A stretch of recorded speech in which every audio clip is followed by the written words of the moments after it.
Rasy tovovavy dia miarahaba sady misaotra antsika hatrany manaraka ny fandarana arovako ny safidiko eto amin'ny MBS radio sy fahitalavitra miaraka amin'ny fiarah-miasa amin'ny radio Mada zato teboka valo. Ny avanareo faniry Razafy Manantany no manolotra manentana ary mitantana ny fandarana mba ahafahantsika mahazo ireo vaovao samihafa amin'ity talata fa 5 volana Jona 2024 ity. Akasitrako ireo ekipa teknika rehetra ao ambadika ao izay ahitana ny Onja sy Faly Ramananarivo ary ny ekipa rehetrarehetra ato amin'ny fahitalavitra sy ny onjam-peo ny MBS sy ny any amin'ny radio Madamo zany misy mifandrindrana eo amin'ireo mpitatana zany Tary Andrimatoa, Andranto, Andrimialisoa izay talemy famoahana sy ireo ekipa teknika izay any ambadika rehetrarehetra na eto amin'ny foibe fampitana ny sary sy ny feo na ny any amin'ny toerana misy ireo teknika samihafa zany émetteur sy ireo ahafahana mampita ny fandaharantsika ary ireo maso von'ny MBS izay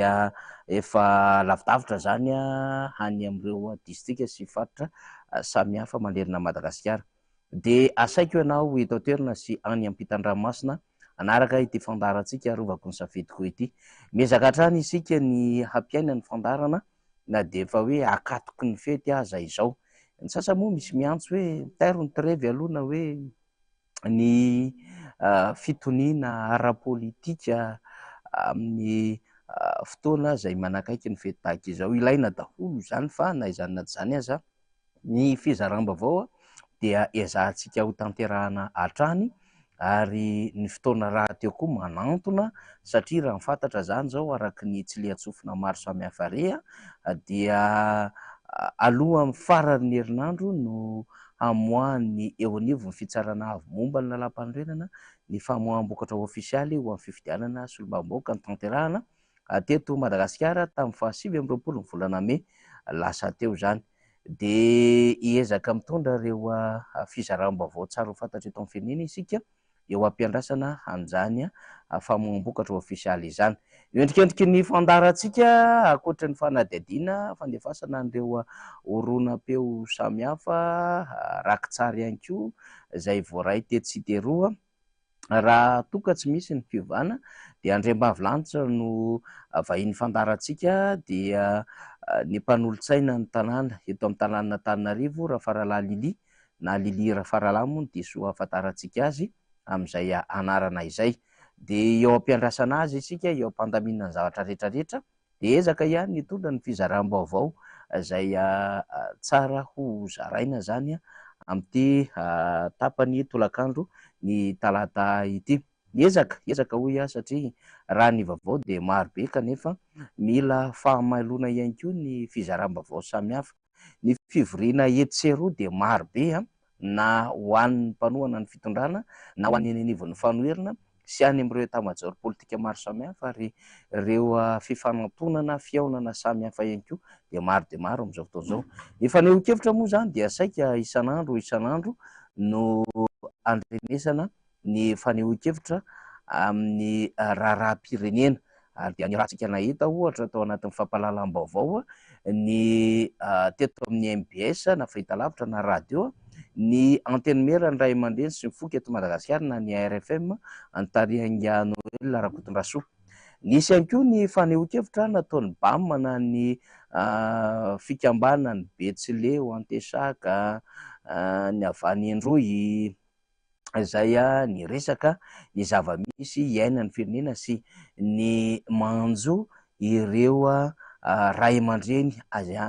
amin'izany ny faritra izay niresahantsika izany. Ohatra amin'izany no mahazo ny ray aman-dreny izay filohan'ny anteny meram-pirenena teo aloha Ramatoa Kristina Razanamahaso, ny kandidata ny vangan-drano Sylvestre Nahitara Sylvestre, ny kandidata solombavambahoaka ihany koa Maskolamalia izany rehetrarehetra zany no nitondrany teo anivon'ny fikambanana BAM fanamarihana ary tsy fahafaliana manoloana ny zava-misy ainan'ny firenena amin'izao fotoana izao ka nanambaran'izy ireo ny amin'ny hoe tsy toy ireo faritra rehetra sy toerana sasany zay afaka mankalaza na hankalaza izany am-pifaliana izy ireo satria dia miaina zavatra izay tena heverin'izy ireo zany fa fanohitohinana reo ray aman-dreny sy ireo zanaky mifaritra avy any amin'ny toerana zay nanangana izy ireo zany fikambanana izany. Efa narahantsika tamin'ny fampahalalam-baovao avokoa izany rehetrarehetra izany ngamba tsy de tena hoe mila hotsahivitsika be fa jeritodiky ny omaly tao anatin'ny 4 ora sy ny androany zay no tiantsika atongavana amin'ity fandarana ity. Omaly isika de niezaka ihany koa nandefa horonan-tsary fanadihadiana nataon'ny mpano gazety eo amin'ny sehatry-resapirenena amin'ny France 24 mikasika ny fahantrano ny malagasy, zany hoe 5.7 isan-jaton'ny malagasy de miaina amin'ny tany ambanin'ny fahantrano ary zara raha mahazo latsaky ny $1 isan'andro zany araky ny tetika ara-ekônomika napetraky ny teo anivon'ny banky mondiale zany ho mari-pandrefesana ny ari-karena sy ny fananakarena ho an'ny olom-pirenena tsirairay eto ambonin'ny tany zany hoe tokony tsy ikarama latsaky n'izay zany fa tokony ohatra lavitra an'izay. Tany aloha tany ara de $2 mihitsy ny adevitra fa ho an'ny Madagasikara moa tena ambany de ambany mihitsy ny raisiny isan'andro isan'andro. Raha atao ny totaly de manodidina eo $335 isan-taona eo ny vola raisin'ny malagasy iray zany olom-pirenena, ambany de ambany sy kely de kely izany raha ohatra ka oharina zany amin'ny vola zay raisin'ny firenena zay verina zany fa tsy hoe efa mandroso manan-karena na andalam-pandrosoana fa efa manomboka misandratra zany, manomboka mandeha zany de ambany mihitsy zany vola raisin'ny malagasy na ny olom-pirenena tsirairay izay. Isika moa atao anatin'ity fandarana ity de manokatra ny masom-panahy, manokatra ny fisainana, manokatra ihany koa ny fahatongava-tsainy rehetrarehetra mihitsy mba handinika lalina ary tsy saina afa-tsy no avy ny firenena zany manoloana izao fahasaranana tsy tanono izao. De tsy ny vahoaka rery ihany ny sahirana fa ny firenena, ny fanjakana iray manontolo mihitsy. Betsaka ho ihany ny fahazom-baovao zay voarahintsika fa de sarotra aloha ny resaka amin'izany amin'ity fandarantsika ity de mametraka fitandremana be mihitsy isika zany satria tsy izay rehetra sy izay rehetra fantatra koa no entina atao amin'ity fandarantsika ity fa manahirana de manahirana raha toka izay no entintsika amin'izao fandaranao. Na zany na tsy zany dia rapito zany 9 jona no natao hankalazana ny niverenana ny fahaleovantena ary rehefa 9 jona tahaka izao ihany koa zany dia ao anatin'ny heverina fa fetin'ny foloalindahy malagasy zany ny firenena amin'izao fotoana izao de samy mahatsiaro ny rehetra tamin'izany fotoanandro zany tany amin'ny 20 taona lasa tany indrindrandrindra 5 taona lasa 30 taona lasa indrindraindrindra zany ny fety teny Betongolo teny de le kermesy miaramila de lay kilalao maro isan-karazany zany zay nahafahana ny fampizara faliana teo amin'ny ray aman-dreny sy zanaka, ilay toraka tavoahangy, toraka kapoaka, ilay tsabo-tavoahangy, ilay loto maro samihafa azona loka ganagana, ilay mepita amin'ny tady zay mandeha le midina ohatry somary amparaha kely samihafa reny. Nahafinaritra be ny fetin'ny miaramila rehefa 9 jona tahaka izao taloha tany amin'ny 30 taona lasa tany fa izany moa samy mirariany rehetra hoe roviana de ahoana ny fiverenana zany fa samy maniry sy misaintsaina amin'izany rehetra any amin'ny toerana izay misy azy, tsy maninona zany fa na izany na tsy zany lay fampieritrretana le fanokafana masom-panahy le fanokafana fahatongavan-tsaina ho an'ny malagasy ny tena tadiavina ny aminy hoe tena mahaleo tena marina ve Madagasikara ary mendrika Madagasikara ve zao toerana misy azy izao zany no tena karohana mba ho tafavoaka amin'ny fomba fandalinana ny olom-pirenena rehetra any amin'izay sehatra rehetra misy azy na eto na any ampitan-dranomasina izany satria raha 4 taona nanomboka nakalaza ny 4 jona 1970 isika zay neverina fa fety ny fahalevantena tamin'izany fotoanan'izany fa aty aoriana moa efa misy manitsy izay fomba fiteny zay ny amin'ny hoe niverena ny fahalevantena satria efa naleo teny Madagasikara mialohan'ny nanomezana antsika namerenana antsika zany ny fahalevantena de efa naleo teny Madagasikara ary efa niditra teto reo mpanjana tany izay niezaka zany naka ny fiandrianan'i Madagasikara ary nahavery izany fahalevantena teo amin'ny firenena izany. De verina naraka an'izay tsy tafaverina tamintsika intsony zany taorian'ny fahatongavan'ireo mpanjana tany nanjanaka an'i Madagasikara ireo nosy manodidina Îles Eparses na nosy miparitaka izay maromaro izy ireo misy 5 any ho any fantatsika moa zany rehefa resahana fa raha ny nosy manodidina Madagasikara dia amanjatony ny nosy manodidina Madagasikara. Ny Îles Eparses moa fantatsika ny hoe Île Glorieuse, ny Europa, ny Bassage d'Inde, ny Andonova sy misy an'ilay toerana anankiray iny moa sy de tena resahana firy fa any akaikaiky Maorisy any izy iny ohatran'ny hoe fasana no fomba firesaka an'iny fa 4 zany no tena mahoraka zany de ho Andonova zany i Glorieuse dia Europa de Bassage d'Inde zany efa nisy mifandikanana zany amin'ny teny gasy ry Bedimaka ry Nosy Sambatra ry Europa sy ny sisa fa mbola mandeha ny ady amin'izao fotoana izao ary dongen'ny frantsay zany nosy izany. Ny fomba fandalinana azy de hoe tsy mbola maleo teny Madagasikara ary tsy mbola manana fiandriana pirenena feno raha toa ka mbola misy an'ireo nosy mandrafitra ny tanindrazana Madagasikara no mbola tsy feno ary mbola tsy tafaverina eo aminy amin'izao fotoana izao. Ny résolution raisin'ny firenena mpiambina tamin'ny 7 dia efa namerina ny Madagasikara ho eo amin'izany nosy nefa namerina an'ireo nosy ireo a Madagasikara izany saingy ny fanatanterahana azy moa zany no misatra de misatra ary dongen'ny frantsay tanteraka amin'izao fotoana izao. Mampatsiahy izany tantara izany isika ny antony dia ao anatin'ny adevitra zay tokony hametraham-panontaniana ny amin'ny hoe maleo tena marina hoe Madagasikara ary mendrika Madagasikara zay firenena voalaza zany fa efa niverena ny fahalevantena ve izao toerana misy any Madagasikara izao na ara-politika zany na ara-ekonomika na ara-sosialy na ara-kolotsaina indrindrandrindra dia samy hametrahantsika n'izany fanontaniana zany avokoa. Tsy zahako tsy ny teknisianina no afaka ny amaly amin'izany atao fandarantsika fa isika rehetrarehetra zay manaraka ny fandarana de afaka manaporofo an'izany. Raha toa ka nanana fandrosoana zay efa heverina fa nilahatra tamin'ireo firenena afrikana zay niaraka nahazo an'izay fiverenan'ny fahalevantena izay isika de aiza ho aiza misy atsika amin'izao fotoana izao. Niaraka tamintsika ry Senegal, taty aoriana kely ry Côte d'Ivoire, tsy lavidavitra an'izay ry Cameroun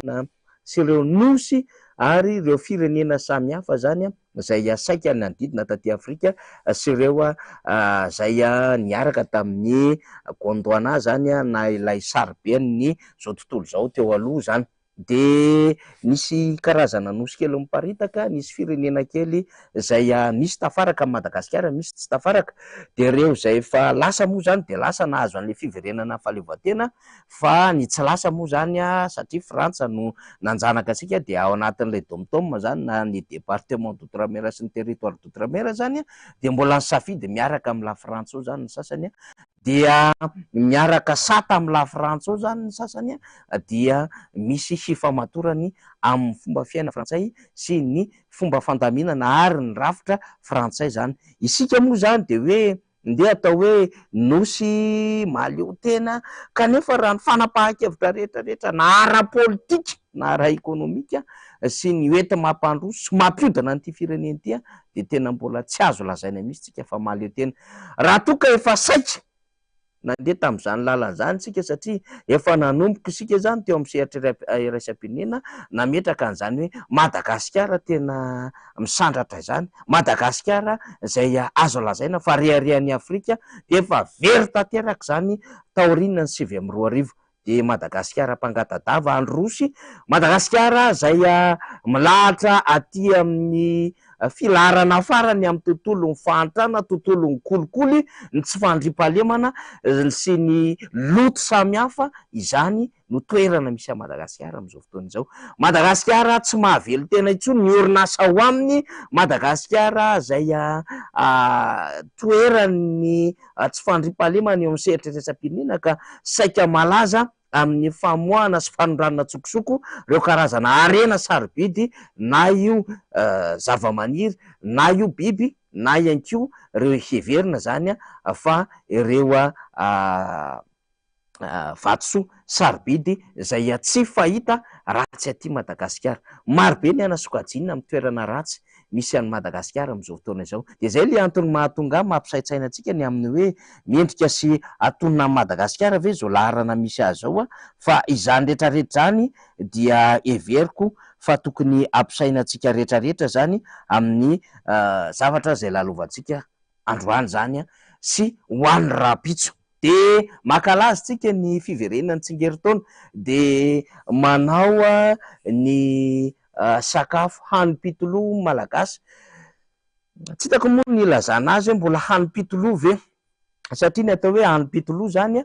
dia sakafo maro karazana, sakafo noandrahoina tamin'ny fomba malagasy, sakafo izay tena hoe misy tsiro araka ny fomba fahandro malagasy azy,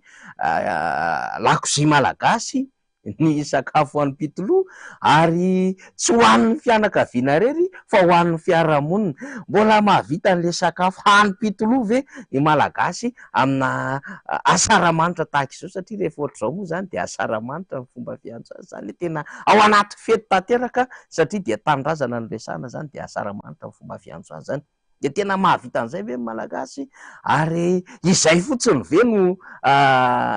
entina hankalazana ilay fiverenana, le fahaleovantena ka hoe hanao sakafo be na hampirevy ny ankizy amin'ny alalan'ny fanalana arendrina ka tsy fanala zay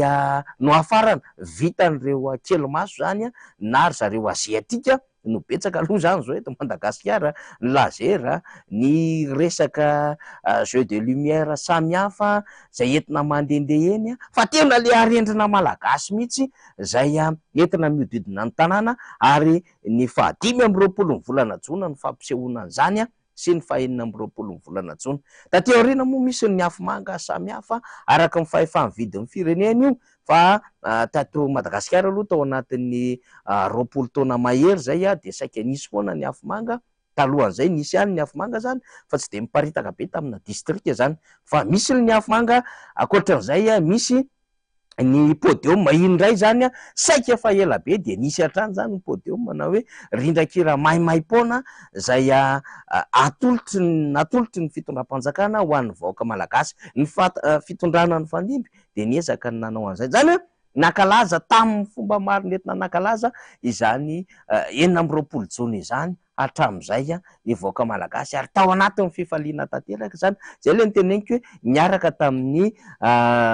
Mitterrand ny filohan-dahy malagasy izany 20 jona izany. De misy zavatra maro be mampisaitsaina am'izao fotoana izao, firifiry ny mantra zay tsy hitanao intsony zay ilazaina azy, fa zay alehanao rehetrarehetra dia ahitanao an'ilay malagasy mantra mangataka, malagasy zay efa misaringy boridamba, malagasy mikaroka sakafo anaty damba-jaodira, malagasy miara-milahatra amin'ny biby mikaroka sakafo, malagasy zay efa verisaina saika isaky ny lalana mandingana filometatra ianao de mahita malagasy verisaina, malagasy zay hitanao fa mivarotra avokoa isaky ny kion-dalana rehetrarehetra am'izao fotoana izao zany, zay entina ilazany amina marika fantrana lehibe ny fahamaroan'ny mpivarotra zany ary ny fahavitsin'ny mpividy eo anatrehan'ny tolotra sy ny tinady, zany zavatra tiantsika iresahany zany. Zay no entiko ilazana amintsika ny amin'ny hoe ndao saintsaina, ny amin'ny hoe mendrika sy atonany Madagasikara sy mivoaka malagasy ve izao zava-misy iainantsika izao. Raha atotsika zany ka misy mandretirety amin'ny téléphérique, misy mandretirety amin'ny alalan'ny train urbain, misy mandretirety autoroute hoe, misy mandretirety rehefa tonga ny krismasy sisa jirojiro eny Antaninarenina sy ny karazany eny, misy mandretirety amin'ny hoe zaridaina no hatsaraina no menanarana hoe malagasy mifankaty ary mifanampy sa inona moa fiantso azay miami eo anatrehan'izany rehetrarehetra zany nefa dia misy malagasy zay tsy mananasa, misy malagasy zay tsy mahatakatra vidikanina ary tsy mahafetsony ny amin'ny hoe mila mihinan-kanina maraina atoandro hariva nge ny olombelona iray ary mila mihinana sakafo ara-pahasalamana. Eo anatrehan'ny malagasy tsy mahatsabo tena, eo anatrehan'ny malagasy tsy afaka mampianatra amin'ny tokony hisy ara-dalàna intsony ny zanany zany satria tena zon'ny ankizy ny anatra zany fa tsy hiasa zany. De zany rehetrarehetra zany ametrahantsika fanontaniana sy ametrahantsika ny amin'ny hoe fanokafa-tsaina ho an'ny rehetrarehetra izany. Raha miteny izany tsika tsy hoe ndeha akory hampanetsetra na hoe ndeha akory tsika handona amin'ireo mety hoe ambom-po feno alahelo na mety hoe feno fahasorenana ao anatin'ny malagasy marobe satria raha nalehako fotsiny io maraina io tapany maraina ny ala tany an-trano de namonjy fotoana maro samihafa hatramin'ny nahatongavako teto amin'ity toerana ity de tena miteny amitsika zay mpanaraka amin'ny fandarana fa tsy latsaky ny efatra ny olona zay niantso nangataka ny mba ahafahana manampy hanaovana fety ho an'ny androany sy rapitso zany amin'ny alalan'ny antso atariby sy fionana amin'ny vatany zany. Izany ny fahoriana mahazo amin'ny malagasy amin'izao fotoana izao. Ny tsy miteny no zany fa mampangina any anatiny any ny ataka samihafa de fa tsy miteny zay fefa hoe ao anatin'ny tena fiforetana sy fiaretana le malagasy amin'izao fotoana izao. Averiko tsara, raha ny tapany maraina io fotsiny raha ny resaka tamiko dia tsy latsaky ny olona efatra ny nangataka fanampiana mba hiatrehan'izy ireo ny fety androany sy ny rapitso zany fa tena tsisy atokona mihitsiny.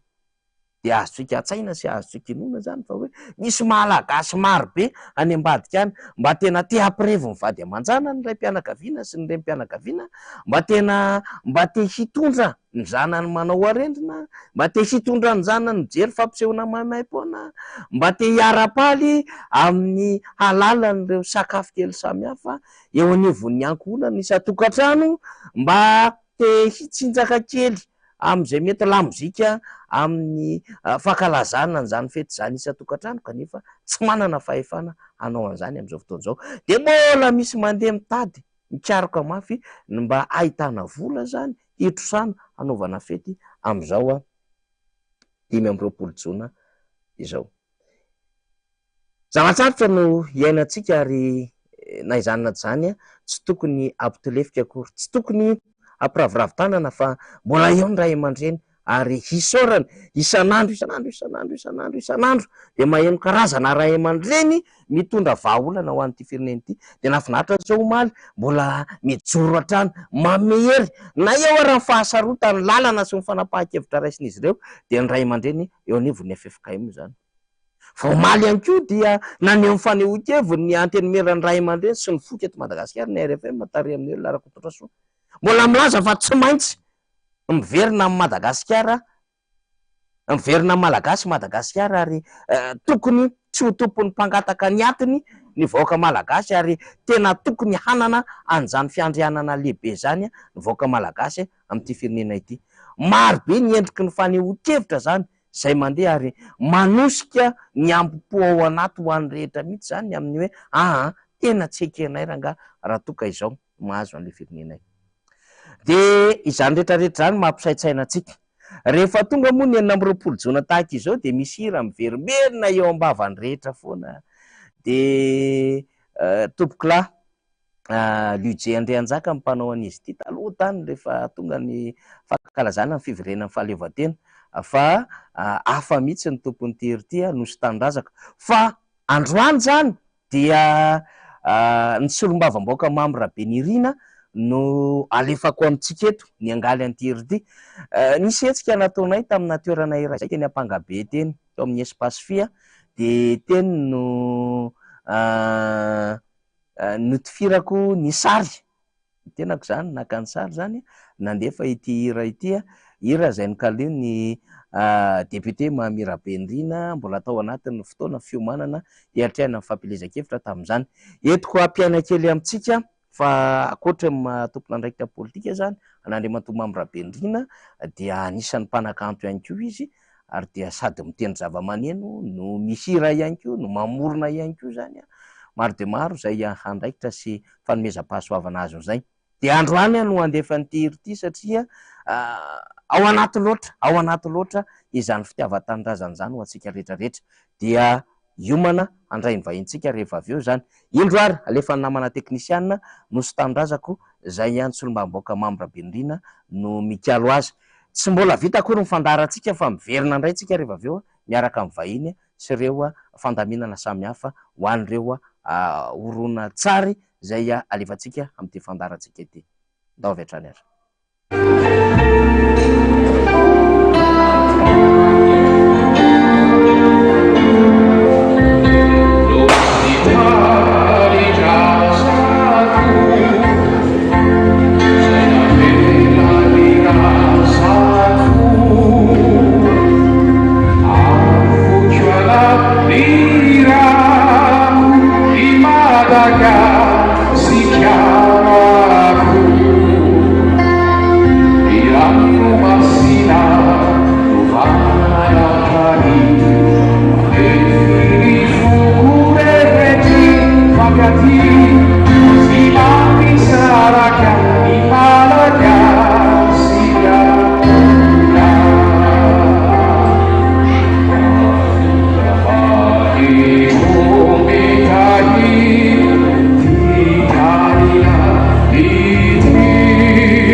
Eny ary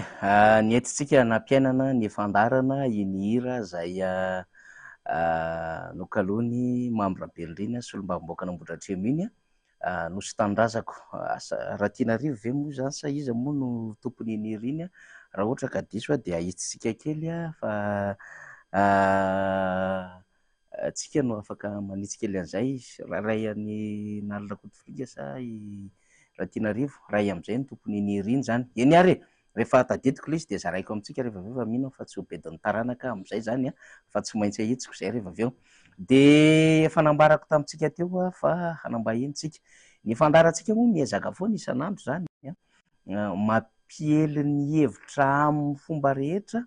ary miezaka miresaka ny vaovao amin'ny fomba zay ahafahana mizara azy, ary miezaka ihany koa manao fanadihadiana zay tokony heverina fa mifanojo ao anatin'ny marina sy ny ara-dalàna. Zay manko ny antom-pisiany ty fandarana arovako ny safidiko ity de zao ny atsika de marina sy ara-dalàna ihany no zavatra tiantsika ho resahana. De ambarambarako zany fa raha tsy misy ny fiovana dia tokony hoy aho raha pitso zany, raha afaka pitso zany no hamoaka ny vokatra ny fomba ofisialy ny eo anivon'ny fitsarana momba ny lalam-pandrenana.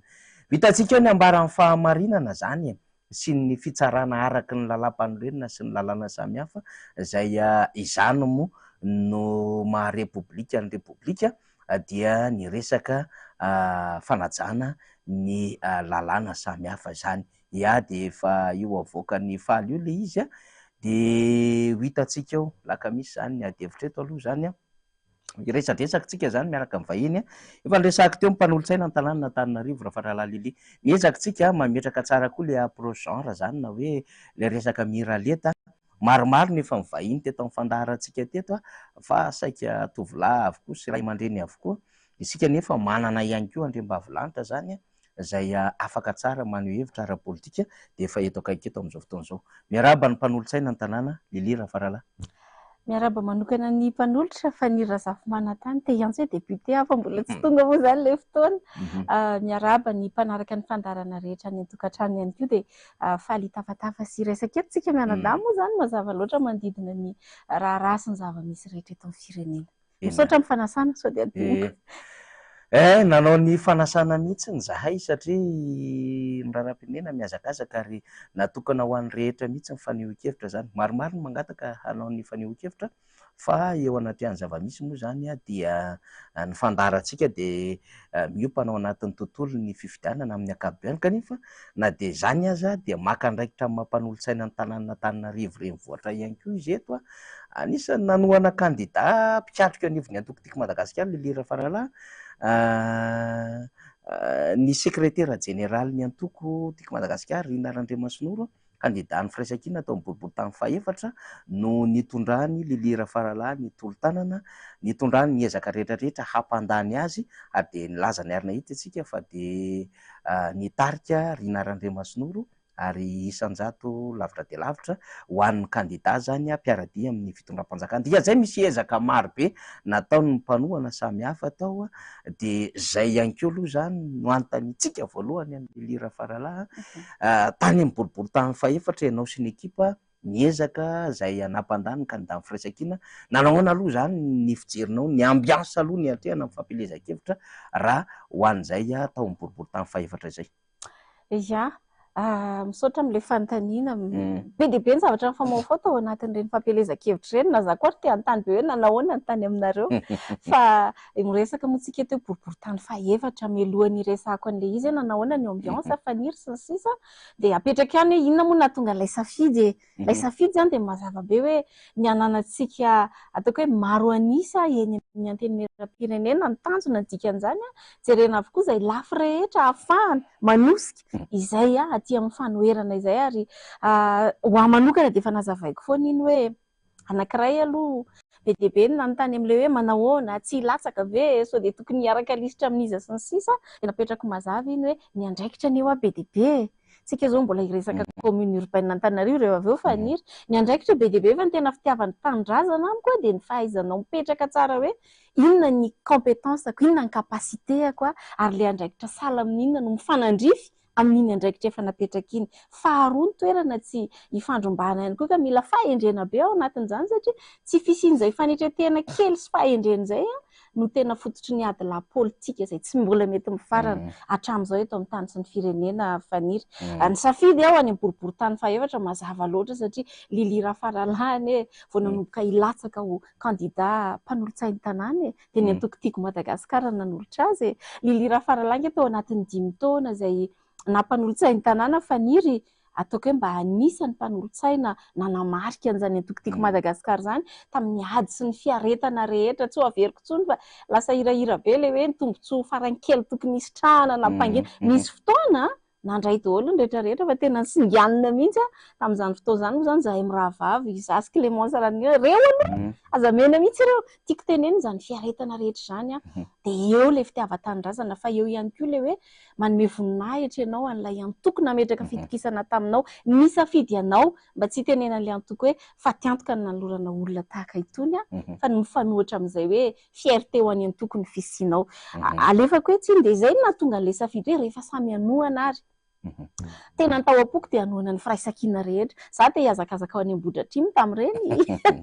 fa ny toerana lavitra fa izao tsy afaka mizara folo ihany koa ny tenako ary zay le savoir placer la bonne personne à la bonne place a dia nandinika sy nitsakitsaka hoe aiza toy izy hoe ny secrétaire général ny antoko tia mirotsaka andeo tena le secrétaire général mihitsy no tohanana nahoana misy sary somary hafa kely foana tao satria ny akamaroany teto Antananarivo renivohitra nefa niry isaka efa solombavambahoaka teo aloha fa ataontsika hoe sary somary vaovao tao amin'ny boriboritany fahaefatra fa na izany na izany a tena naresy lahatra le hoe aleo tohanana satria izy no nisolo-tenantsika tany amin'iny faritra iny tena nisy zavatra ngeza be hitako tao dia ny fahaizana miara-miasa ao anaty fahasamihafana ny fahaizana ihany koa hoe tsy misy faniliana na inona zavatra mety tsy nitovizana tany aloha mino fa tsy hadiso amin'ny resaka an'izany hoe tao no mifankahita tao daholo ny tenako ny député Félix fantatrareo tsara tafaraka tao reny ray aman-dreny rehetrarehetra amin'ny boriboritany fahaefatra raha tsy diso davao tsy fantatra hoe boriboritany fahafiry fa niaraka tao koa Zaiba entina ilazana hoe tena le hery manontolo tafaraka ny tanora ny famy mandrehetrarehetra dia tena amiko izany hoe ngeza be ary na hoaiza tsika raha te hampahomby sy hampandresy dia firaisankina foana miray tsy dia le anaran'le plateforme ny tiako resana fa le hoe toe-tsaina mihitsy hoe atambatra ny hery raha te hiady amin'ny fahalovana eto Madagasikara nanana fotoana ako afaka nitsofoka tany anaty tanàna mihitsy nandeha tongotra nitety dia ny zavatra tena nanamarika anahy fa niry ary tena nahafinaritra azy izao maro be amin'ny mpanohana volomboasary no mivoaka avy any anatin'ny efitrano dia manakana anay eny an-dalana dia miteny hoe efa niovy izay fa miandry anareo izay manantena anareo izay dia ny akanjo ny mety volomboasary fa ny afisy entiny dia afisy ny Rinan'Andriamasinoro tamin'izany ary dia tena hoe vao mandeha re ny hira nisy fanentanana nisy hira anankiroa samihafa moa ankoatry ny hira amin'ny firaisankina fa vao mandeha reny dia tena hitanao mihitsy le olona mihitsy mandray an'ilay izy hoe ahoana re zany ilazako azy l'esprit d'appartenance ohatry ny tehiteny izy hoe tena anay zany iny anay dia tena hoe betsaka moa ny propagande efa natrehako fa iny tena tsapako hoe mipakaty aminao mihitsy le ambiance misy retour voarainao avy any amin'ilay vahoaka dia voapirofo malalaka sy lavitra be araka ny teninao teo le izy tany amin'ny voka-pifidianana ka ny amezako azy dia zao hoe tena tsy mahita zavatra resahana ankoatran'ny hoe ny fanambarana ny hery ny tena fototry ny fahombiazana tao amin'ny boriboritany fahaefatra iny faniry eny ary iny ndeha ataontsika hoe lalana nandalovana tao anatin'ilay hoe fiatrehana ny fampelezan-kevitra miezaka mba miresaka kely zavatra mahafinaritra tsika miresaka amin'izay zary tsika ny jour-J ny élection ny tena tao anatin'ny vanim-potoana ny fifidianana raha ny faneho-kevitra maro samihafa manerina Madagasikara ary ny sesisesy ny valan-dresaka ho an'ny mpanao gazety dia maro be zany ireo faneho-kevitra milaza ny fisiany tsy fanarahan-dalàna ny régularité milaza ny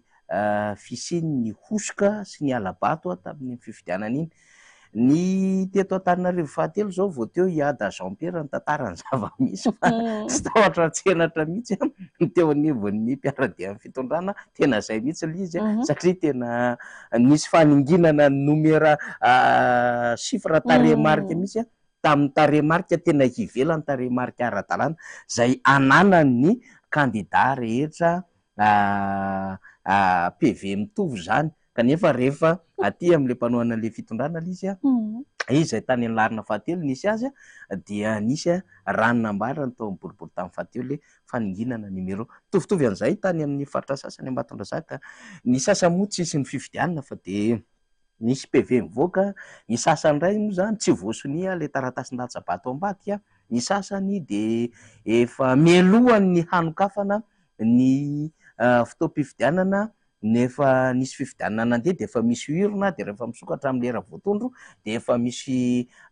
taratasy-datsabato ao anatin'ilay vata mangarahara ny lisitra nampiasaina izay tokony lisy an'ilay marché ilay ahafahana manao sonia tsy izany ny tany amin'ny birao-pifidianana sasany ny fisina ndeha ataontsika hoe procès verbal zany zay efa voasinomy aloha nanangatahana nanany renina ny tsy maintsy anaovana sinomy aloha zay tsy mifanaraka amin'ny lalàna maro be mihitsiny zany ny zavatra nitranga ho an'ny boribory tany faefatra ny ainany raharaham-pifidianana ianao nafapana atao aminareo raha ohatra zany bureau moa zany resahantsika fa raha ohatra zany ka raisina hoe groupe zany de groupe de l'amour zany tao amin'ny boribory tany faefatra satria de nahitana solomavam-baoaka teo aloha zay mbola am'izao fotoana zao moa hanapitra mandahantsy hoela zany rony latsaka atao zay nandeha amin'ny tsy miankina nahitana ny firaisan-kina secrétaire général ny antoko nahitana ihany koa zany ny avy amin'ny fitondram-panjakana nahitana mpanao politika zoko be mpanentana amina fandarana nahitana ramatoa anankiray ihany koa samy miatrika ny fandarana mpanolotsaina ny tanàna zany hoe groupe de l'amour izy ny fitenena tafavoaka ihany nefa Rina Randriamasinoro voalohany firaisan-kina inona ny tena zavatra tsy karitra lilira faralahy zay heverina fa tsy ara-dalàna zany nanamaloko an'iny androm-pifidianana fa 2020 ny volana May iny tao amin'ny distrika faefatra. Ny zavatra tena tiako singanina manokana aloha faniry de zao isika moa avy ao amin'ny antokotiko Madagasikara akisako hoe tsy le firaisan-kina satria ny antokotiko Madagasikara angamba de heveriko hoe tena anisan'ny hita taratra ny maha kristianina an'ilay antoko ary tena nentina mbavaka ny asa rehetrarehetra natao tao anatin'izany ka ny zavatra hitako rehefa tena hoentina mbavaka ny zavatra ray de ny zavatra rehetra de miara-miasa ahasoa zay tian'Andriamanitra tady dio fa sarotra be faniry mieritreritra an'izany hoe candidat samba ny voahirotsaka solombavam-bahoaka ny adversaire anao zany avy de solombavam-bahoaka am-perinasa anankiroa be zao ny adversaire anao de olona ray aman-dreny amin'ny fanentanana hoe anao teo aty amin'ny lafin'ny politika olona zany hoe tena raha nisy angamba ny ataoko hoe olona nanana ny chance kely indrindra halany azy de ny secrétaire général ny antokotiko Madagasikara satria sady vaovao izy eo amin'ny sehatra no efa olona eo an-toerana nanao le zavatra fa tena niara-niasa asoa satria zao zatra nitranga tamin'ny andro fifidianana io moa zany samy efa mailo hoe alohan'ny jour J de efa voaray daholo engena information rehetrarehetra fa ireto ny fomba fangalarana ohatr'izao ny anaovana azy ohatr'izao resaka iny théoriquement fa pratiquement tao anatin'le jour du scrutin de zay le izy hoe isaorana an'Andriamanitra ao amin'ny baiboly anke faniry misy an'izany hoe rehefa tena nivavaka mafy zany lay mpanompon'Andriamanitra de Andriamanitra mihitsy nandefa zavatra ao amin'le samy fahavalo de izy samy izy no mifandripaka sy mifanara-maso tao ary everiko fa tombony foana nahoana ny fisiny hoe samy ataontsika hoe niaraka tamin'ny volomboasary nefa nizara roa satria nary zareo aza tsy mifampatoky de ny fanara-maso izay nanamaivana kokoa ny asantsika satria mifanara-maso tao anatin'le fifidianana de rehefa tena nipoitra am'izay de tiara le zavatra nitranga izay nandeha buzz be tamin'ny tambajotra moa izy iny faniry hoe teo aloha de efa nisy ny hoe katikatra maromaro mandeha mivezivezy efa mitondra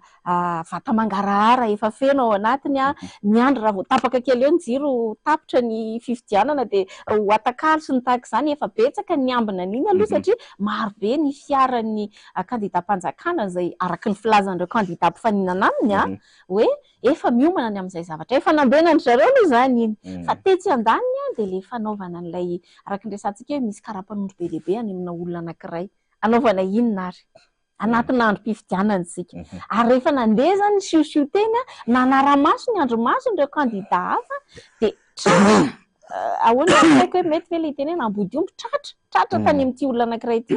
ilay voilà en flagrant délit mihitsy ilay karatra rehetrarehetra entina ilazana hoe tsisy azo ny elana intsony tamin'iny fotoana iny fampiresaka izay mianadahy ny secrétaire général ny antoko-timma sy ny tenako hoe satria nahita fanambarana nataona anankiroa amin'ireo candidat teny Mahamasina nilaza sy tena namoaka nabony hoe ninona fiantraikany de zao ny marina tsy maintsy vakiana ty nanenjika an'iny moa secrétaire général fa tsy tratra ilay satria vetivety le point de presse fa entina ilazana zany hoe ny azy zany de tena tsotra be ilay zay ny zavatra rehefa tena apetraka ao amin'Andriamanitra de agenceny arindrany alaminy ho any amin'ny tombontsoa anao ny fandresena ho an'ny secrétaire général tsy hoe surprise be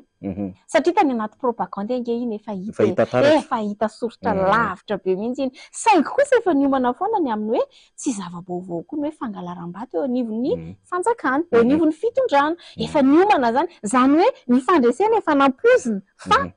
tsy nieritreritra hoe ho lasa lavitra ny tanora moa zany ny teny hoe tataka be ny skoro ohatra omeko anao fotsiny hoe ireo solombavambahoaka rehetra teo aloha tao amin'ny boriboritany fahefatra ange faniry ny akamaroany lany tamin'ny isam-bato teo amin'ny 8000 voix teo 7,000 dia ny sasany zay ambony indrindra tany aloha tany tao anaty tantara dia 9000 voix no mahalany azy fa rehefa nirotsaka Rina Randriamasinoro 18,000 voix no mifidy azy zany hoe en terme de pourcentage zany tena hoe doublé mihoatra nisany olona nifidy anazy na dia ataontsika raha hoe tsy tena mbola nahafapoantsika ny salam-pavitriana tao anatin'ireny fotoana ireny zany hoe c'est une victoire écrasante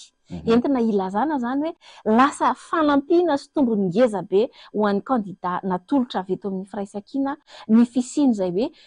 amaroany ilay candidat mpifaninana ka afaka niarany salahy ny fanometanana tao anatin'ny fanaraha-maso an'ireny halatra sy tsy fanarahan-dalàna samihafa ireny fanira zafy manantany. Ia,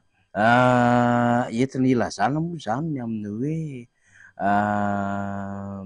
niambona ary tsy miperapetra-potsiny ny candidat fitenin'ny député Rina satria efa azo lazaina amin'izay zany izy efa any ny tongotr'ila nambaran'ny seni fa ny amin'ny hoe na dia nandresy ary zay dia mbola misy foana ny zavatra iverina fa tsy ara-dalàna tokony hamaizana an'ireo olona zay nanontsiny ety ho amin'ny boribory tamin'ny fahefatra iny fa raha mijery ny fifidianana tamin'ny ankapobeny teto Madagasikara indray mety nandalo tamin'ny sofiny Lilira Faralany any Faratsio ny tany Kongo ny tany Ambato Finandrahana ny tany Analalava ny tany Tsiombe ny tany amin'ny faritra rehetrarehetra nandalovan'ny filoham-pirenena zay tsy araky ny ara-dalàna sisa ahoana kosa mba fijerinao amin'izay amin'ny tanora mpanao politika anao? Za moa dia nanana tompony satria nanatrika tery amin'ny fitsarana avy momba ny lalam-panorenana tamin'ny fotoana ny ekaran'ny afakandro Christian Smile angamba raha tsy diso tamin'iny fotoana iny reto aloha nzahatra tsy azo lavina raha miresaka tsika ny teny meram-pirenena fanira dia tombony ho antsika raha afaka nahazo maro anisitsika saingy efa fantatra dia ny meloa satria tsika raha ny hoe tsy tena afaka nandrotsaka tamin'ny district rehetrarehetra raha malala zany fa kosa hoe tokony hoe nasurena zany ny fandresena tamin'ny toerana rehetra izay ndrotsahantsika azo lazaina hoe ny atsasaky ny combat zay natombokontsika dia nibatantsika fandresena satria jereo tsara ny efa niry fa saika ny tanan-dehibe dia saika nazontsika fandresena saika nazonga fandresena ny tao Tomasina ihany angamba no collectif raha tsy diso dia fa ny akamaroany dia nitarika tsika amin'ny tanan-dehibe misy zavatra ako ngeza be zany tsy hoe akory hoe satria anankifiry fotsiny nisy an'ilay tanan-dehibe dia maivana nisy antsika rehefa tonga any amin'ny anteny meram-pirenena fa ilay tiako atongavana dia hoe satria ny tanan-dehibe dia efa sarotra sy kely sisa ny opportunité ahafahana mangala-bato satria efa alarmé hoy ny teny frantsay hoe un averti en vaut deux efa malina le olona mponina aty andrenivohitra efa mahafantatra mikimaky rehetrarehetra hoe zao le fomba fangalarana ka dia tena niambina araka le teninao teo tena niambina zay no nahatonga hoe tsy possible mihitsy azo nataony hoe zany hoe ahatsarasary ny fitondrana dia hoe natao mihitsy tsy nandresen'ny firaisankina teto Antananarivo fa tsy azo ny elana satria nahoana ozy hoe écrasante hoe le fandresena miariary le izy tsy azo lavina satria ny olona efa malina ary manara-maso akaiky fa ny zava-misy zany tany amin'ireny faritra ataontsika hoe lavitra andriana ireny fa nira tena lalaka be mihitsy ny teo anivon'ny fitondram-panjakana nanao ny manœuvre rehetrarehetra nahafahana nanova ny vato ary ity ary ny tena mahavariana tena hoe l'ironie du sort faniry hoe taiza tamin'ny tany no misy an'izany hoe ny eo anivon'ny fitondrana zavatra ny kirakira afaka ny kirakira nametraka ny ratsa-mangaika rehetrarehetra nanomana an'izany fifidianana izany indray no mitoroka ny aty anivon'ny fanoherana ho nangala-bato miapanga zany mananao misy ka sy ala-bato tena hoe za manokana zany dia tena manontany tena hoe ahoana rety tena io tokoa zany rehefa mizavatra tiana ambara sy tiana teneny na amarinina dia hay foana mamadibadika azy io marina fa tena misy fotoana mahatsikaiky le izy Faniry tena mahatsikaiky angamba efa manakaiky ny fianjerana de asa miseho amin'ny endriny samy mijery hafa boribory tany fadimy tsika ohatra boribory tany fadimy zany eny hoe Faniry Razafy-Manantany haitsika tsara fa raha nisy angamba tamin'ny andro nietsika fotsiny ny boribory tany nalaza tamin'ny alalan'ny atao hoe heritsahatra sy ny fikasia tanana ny olona dia izany fa ankehitriny dia izany boribory tany fadimy izay misy ny candidat mpanjakana izany no mitoroka any ekipa ny député Fedra sy Girivo milaza hoe hitory noho ny tsy fahamarinana ety sy eroa. Tiako lazaina dia izao hoe satria mafy be miaiky an'ilay hoe any amin'ny olona izay efa ataoko hoe miezaka manaraka akaiky an'ilay fomba fangalarana ka tsy azo nangalarana na ndresy izany hoe raha fifidianana mazava anie izany dia mazava be ny fandresena rehetra fa ambanivohitra azo anaovana manœuvre no mitarika nefa na izany ary dia mbola tsy afa-po ihany manao an'ireny zavatra rehetra ireny. Nanao faneho-kevitra tamin'ny Facebook daholo ny olona izany mbola tsy niteny fa dia hoe any amin'ny fitsarana avy momba lalam-panorenana no mason'izao tontolo izao afaka pitsy amin'ny 10 maraina hanahoana re hatraiza ny fahasahina hijoro ao anatin'izany hoe tena safidim-bahoaka marina izany fa hatreto Faniry dia ny familiviliana ny safidim-bahoaka no fototra voalohany mahatonga an'izao fitotonganan'ny firenena izao ary tena hoe izay hoa ilay olana hoe raha mametraka anao ve za Faniry Razafy-Manantany hoe apetraka ianao androany ho prime ministre dia efa nadiadiko tsara ve hoe iza moa ianao, inona avy ny fahaiza-manaonao, hatraiza ny traikefanao, inona avy ny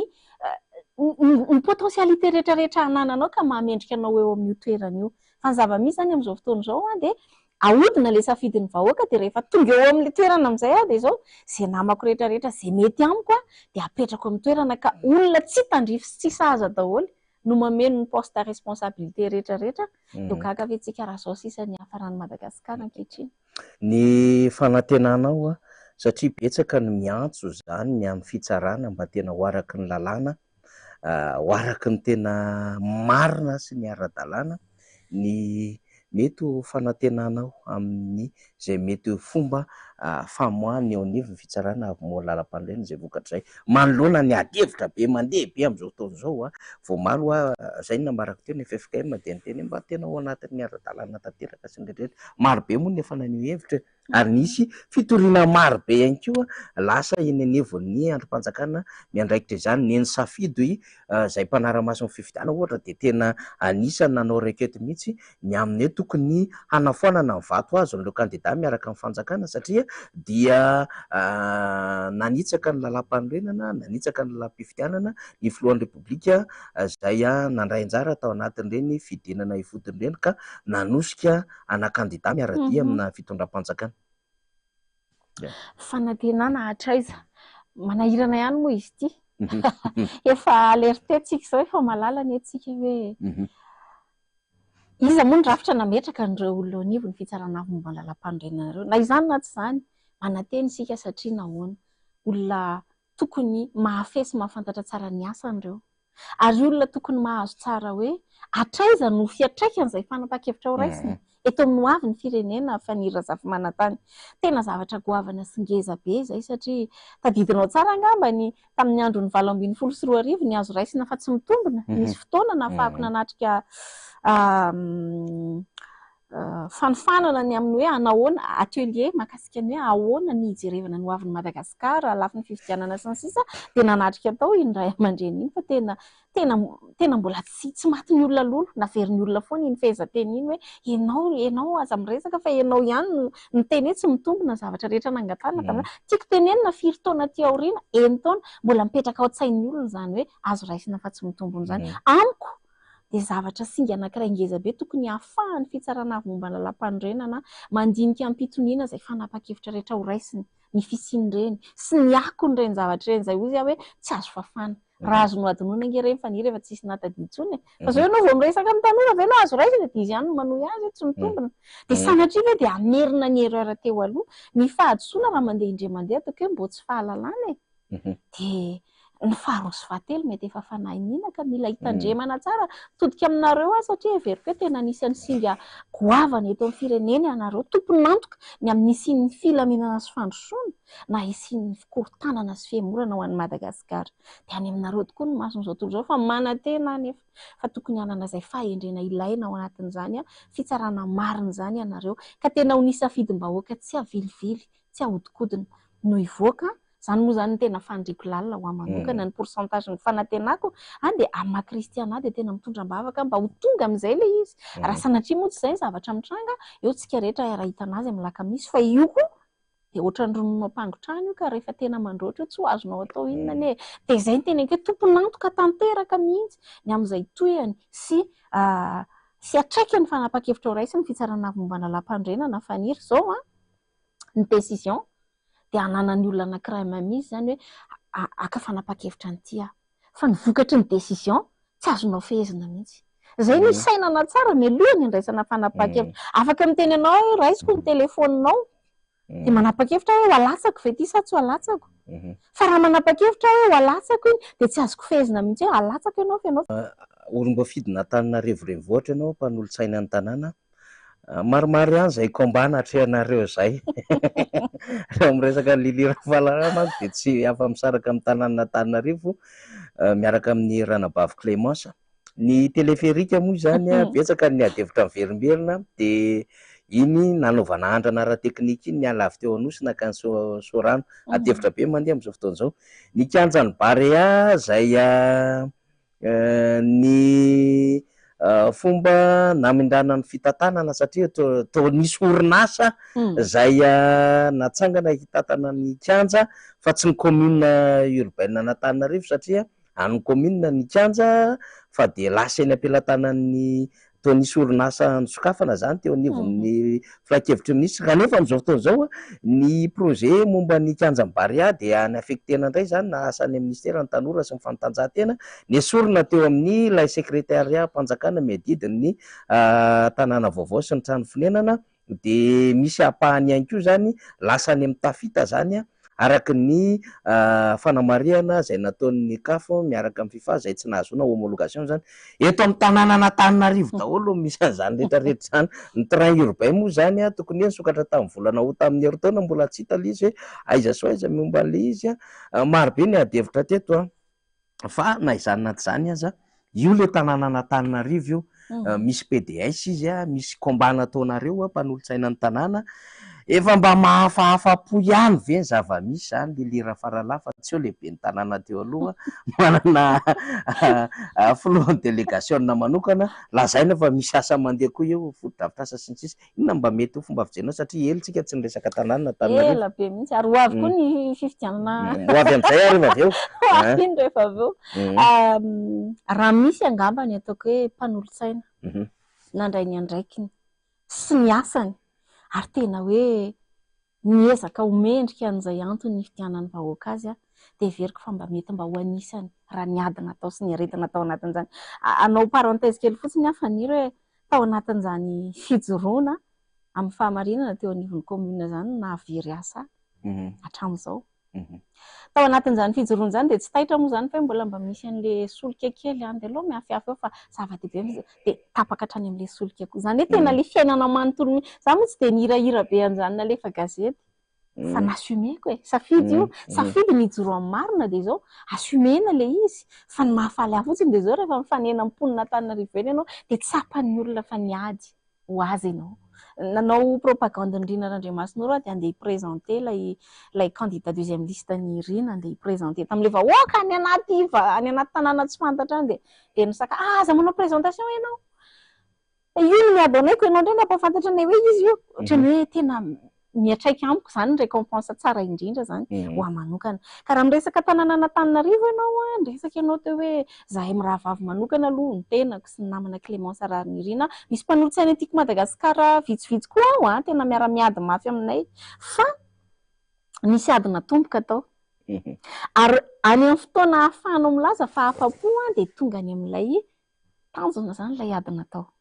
hoy ianao hoe efa lasa lehibe ny tanàna teo aloha dia efa nisolo président délégation spéciale izy amin'izao fotoana izao tsy problemana olona ngefa niry le olona tsy problemana olona tsy hoe alako bika tsy tiako tarehy Andriamatoa Nainandria Tsitohaina be ny tanàna teo aloha na mety ho mahafinaritra kokoa Andriamatoa PDS Richard Ramanambitana tsy any le olana fa le olana dia hoe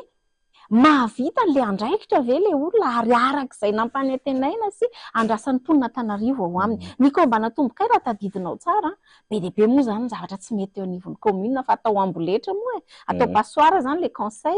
dia rehefa mandalo ao dia tsy maintsy lany mandalo ao dia tsy maintsy lany tsy verenako tsony hoe misy za tsy mahalala an'izay mamadika azy tsy fa ny tenako tsy mamadika ny fantatra aloha fa niry ary mijoro amin'izay hatramin'ny farany na hoy zarery azy rehefa hoe ity ny lalana marina tsisy afaka mamily azy any satria maro ny makany amin'ny ilany dia mety iny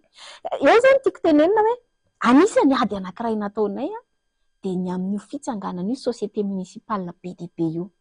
misy ny société municipale d'assainissement SMA impiry tsy mitaraina moa tsika amin'ny resaka fako nitenenao hoe eo indrindra ozy izy ianao tamina hoe efa nisy fiovana hoe fa za tao amin'ny filan-kevitra farany teo dia tena niteny mazava mihitsy hoe ahoana ity grevy mpiasa ny SMA lava ity tsika manantena tanàna madio sy ny sisa nefa tsy voaloha le vola fa nazavana tamin'izay moa ny entin'Andriamatoa PDS dia ny hoe misy zany le ROM redevance sur les ordures ménagères dia misy ny REU sur les eaux usées fa ny ROM izy izy no mirotsaka atao amin'ny commune zay zany fanazavana ary io ROM io izy dia hoentina hamatsiana ny carburant ny camion rehetrarehetra hitona fako par contre kosa ny karaman'ny mpiasan'ny SMA izy dia avy amin'le REU ny REU nefa izy tsy mirotsaka mivantana atao amin'ny commune fa mirotsaka any amin'ny JIRAMA dikan'izay ozy izy dia ny JIRAMA zany no miverse vola vao afaka andoavana ny karaman'ny mpiasa ohatrohatr'izay zany le mécanisme nazavaina fa za moa dia niteny hoe tena mila valy teny mazava hoe roviana sy ahoana fa olombelona kosa reo telo volana avy atsasa karamany raisiny zao mbola tara ny karamany dia izay moa zany navaliny teo aloha mba efa izay aloha hoe ho reglena ary dia hitako hoe vo regle aloha le izy tao aorianan'izay fa hoy hoe rehefa tonga tray za vao hiteny hoe afa-po amin'ilay fitantanana efa niova ny zava-misy dia hoy hoe raha mbola mijoro reo société municipale reo izay maka ampahany betsaka amin'ny volan'ny commune dia mbola tsy zany amiko ny atao hoe fahombiazam-pitantanana fa ny razafy manantany inona moa no manakana ny filan-kevitra tsy hiverina handinika an'ireo zavatra ireo miverina mandinika SMGD zany izay maka isan-jato ambony be amin'ny vola mitsofoka amiko fa maninona zany ny atsofoka any le izy vao maka aty ary na ny PDS tena ny efa nilaza hoe tsy lojika kosa raha ny société municipale amin'ny matavy alohan'ny commune zava-dehibe zany be tisy tamin'iny be dia mimpanolotsaina niaraka amin'ny niaraka amin'ny be ny tanàna izy fa izay fa ny marina kosa marina ary za manokana fa niry dia tena miteny mihitsy hoe manana fasahiny raha teo tsarasara eo amin'ny vahoaka fa mpitantana marina tsy mamilivily zavatra dia manana fasahina avereno entiny eo amin'ny filan-kevitra io rehefa tsy mahasahary zany midisodina n'le izy farafaratsiny mba ndeha hiverenana diniana ny votoaton'ilay contrat ny convention ny fanaovana tamin'ireo société municipale reo satria rehefa tsy vitanareo zany ny mandravan'le izy dia miandry an'le mpitondra mahefa izay hofidiny vahoaka an'Antananarivo rapitso ravaka pitso asahanao an'izany fa ny razafy manantany ia na izany na tsy zany ty zany zao tsy fantatra zay avoakany amin'ny lakamisy ny aorinany amin'ny lakamisy aloha sisisy dia tsika hiezaka mbola tsy hanakatra zavatra lavitra be aloha zany fa ho an'ny tanànan'Antananarivo ny resantsika ny heverina zany fa hoe tanànan'Antananarivo miaradia amin'ny fitondram-panjakana zay manko ny fampielezan-kevitra nataon'le raika lahy teo aloha zany hoe tena rehefa miaraka amin'ny fitondram-panjakana dia tena mandroso le tanànan'Antananarivo votantsika ny tanàna dia miverina ty amintsika ny ziparka dia makaty amintsika ny SMA tsy zay lesa tsy zay nefa zay ny zavatra nitranga za zany mbola tsy anontany an'le lira faralahy io teo kandidata ve ianao amin'ny élection dia inona le izy eto amin'ny tanànan'Antananarivo fa hoy aho hoe mbola vonona ve zany ny olom-bo fidin'ny tima hialika hatrany ny zava-misy eto amin'ny tanànan'Antananarivo amin'izay zava-misy rehetra iainantsika satria tsy miresaka fako na parkinina ihany no olana eto fa eto mbola misy resaka lakan-drano mbola misy resaka fanotofana tany mbola misy resaka tsena tsy milamina maro be zany raha resaka tanànan'Antananarivo ny micautionné olon-kafa manahirana faniry. Ny tenako aloha fantatro. Fantatro izay nekeko teo anatrehan'ny vahoaka an'Antananarivo. Ary fantatro izay nijoroako ary tsy za mihitsy no hihemitra amin'ny zavatra nijoroako. Na efara tahaka izay teneniko anao hoe efara amin'ny fahaverezan'ny atsa fivelomana. Tsy mora ngeza reny mpianakaviana ianao faniry.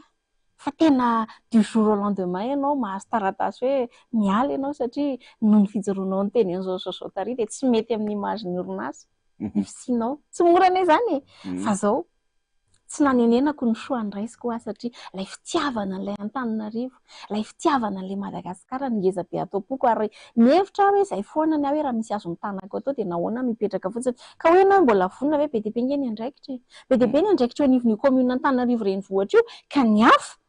azo azy ny azy fa ny tenako aloha dia izao tsy maintsy mijoro hatramin'ny farany. Eo aloha ny hoe mandrapifarany mandat zany mitatritatra moa ilay mandat nitatra fa mandrapifarany mandat dia izany lilira faralahy zany dia hijoro mampanolotsain'ny tanàna azy na tsy manontany ary ianao dia za dia tsy maintsy mbola hirotsaka mpanolotsain'ny tanàna an'Antananarivo satria nahoana izay tena azo antoka ny azany izay faniry tsy mety amiko ilay hoe misevante milaza ho mahavita an'izao na izao fa ny zavatra hitako sy voafehako kosa dia asahiko miteny hoe afaka mbola manao tsara lavitra noho io raha mitoy ity andraikitra anankiray ataoko ity. Izay ny ilazako hoe ho ahy manokana dia komba tsy ho ajango hatramin'ny farany raha tsy tonga amin'izay sarina Antananarivo mba iriko ho hita ny mampanolotsain'ny tanàna ny tenako. Mazava izay. Farany ary tanora mpanao politika ianao anisan'ny nisongadina tao anatina mandat zany tamin'ity resaka tanàna Antananarivo nanomboka tamin'ny 2024 ity zany be da be ny tanora izay misehatra amin'ny tontolon'ny politika amin'izao fotoana izao